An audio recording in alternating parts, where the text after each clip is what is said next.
Ah oui, mais les vraies victimes, c'est qui?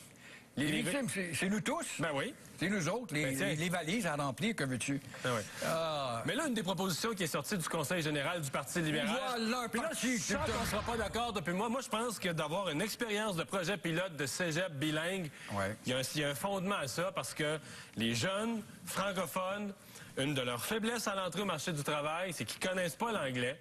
Puis, dans le monde, dans plusieurs métiers de nos jours, pas connaître l'anglais, tu restes un enfargé, tu restes quelqu'un qui n'a pas les compétences requises. Mais on parle pas français, puis on connaît même pas le français. Commençons donc par apprendre notre propre langue, ou faisons disparaître notre langue. Quant à avoir des cégeps bilingues, je vais être d'accord, en chinois pas en anglais, parce que le chinois a bien plus d'avenir que l'anglais. Puis le français, ben, si c'est ça, ça te prouve que le Parti libéral traite justement la culture française comme une quantité négligeable à laver en faire un avec la loi 38% des Québécois sont bilingues. On n'a pas de leçons à recevoir.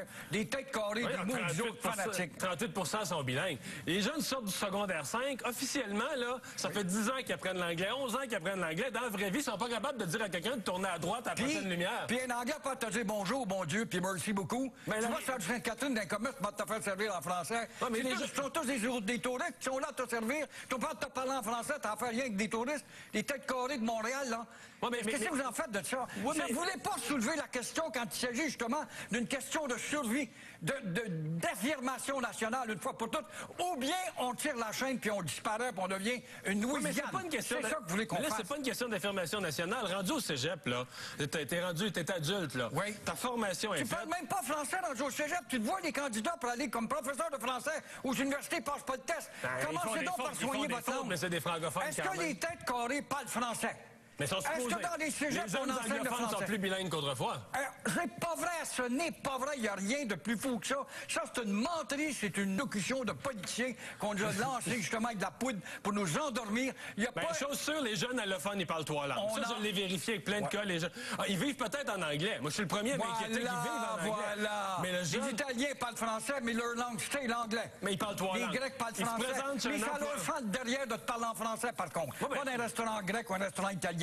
Ça leur fait derrière. Non, mais quand ils donnent t'as vu en fin de semaine l'enquête d'Alain Gravel, tous les maudits Italiens de voyous qui sont là-dedans. Je fais abstraction à la communauté italienne, là.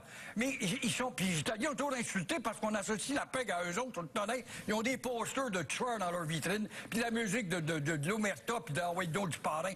Alors, tu les vois, c'était tout en anglais, l'enquête de Gravel. Toute une bande de têtes carrées anglaises. Est-ce qu'ils sont intégrés au Québec? Mais Gilles, quand ils donnent leur CV, le jeune italophone ou espagnol, ou vietnamien, là, c'est écrit, parle trois langues, parle vietnamien, français, anglais. Le jeune francophone donne son CV, là, c'est moi je parle français, puis je parle anglais comme patoff, là. C'est ça que c'est, là. Je suis d'accord avec toi, mais est-ce qu'on a fait du français la langue de travail au Québec? Non. Il faut. C'est pas vrai. Est-ce qu'on parle français au 33e étage de la place Ville-Marie ou de la place de la Bourse? Tu me penses sur des grands édifices du centre-ville que le français est une langue de travail comme le fait à quoi Jean Charest? Maudit menteur! Bon, mais là, Gilles, t'as déchoqué. Menteur que je suis tanné. Là, Gilles, t'as déchoqué. On va parler de l'argent payé entre autres aux assistés sociaux. Oui. Un dossier du Journal de Montréal ce matin, on a un tableau là-dessus.